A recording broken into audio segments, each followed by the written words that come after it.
আসসালামু আলাইকুম।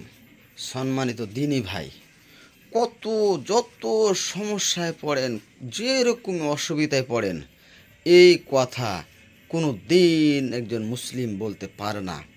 এই চাচি কত বড় অসুবিধায় পড়েছে, হতে পারে তার কোনো অসুবিধায় পড়েছে, তার জীবনটাই চলে গেছে কষ্টে কষ্টে, কিন্তু উনি এই কথা বলতে পারে না যে আল্লাহ পাকের কলমে কালি শেষে যে আস্তাগফিরুল্লাহ নাউজুবিল্লাহ, এটা কি কথা বলে দিলেন। অবশ্যই এরকম কথা কেউ বললে তার ঈমান থাকবে না, কারণ আমরা ওই আল্লাহর ইবাদত করি যে আল্লাহর কোনোদিন অভাব অনটন তার কাছে ভিড়তে পারে না। তার কারণ আল্লাহ পাকের আমরা এমন আল্লাহর ইবাদত করি যে আল্লাহ কোনো দিন ঘাটতিতে পড়বে না, যে আল্লাহর কাছে কোনো দিন কোনো কিছুর অভাব অনটন হবে না। আমরা সেই সত্তার ইবাদত করি, আর তার উপরেই আমাদের ঈমান আনতে হবে।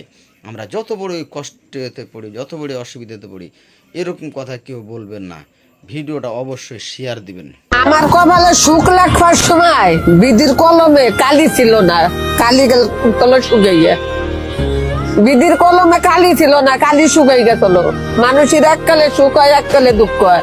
আর আমার মার পেটে পড়েই আমার জীবন দুঃখে দুঃখে, আমার জীবন আমি সুখ পার পাইলাম না। আল্লাহরে কইছি, আল্লাহ এত সুখ আমার ভাই সহ্য হইতাছে না, এখন তোমার কাছে নেওয়ার চেষ্টা করো আমারে।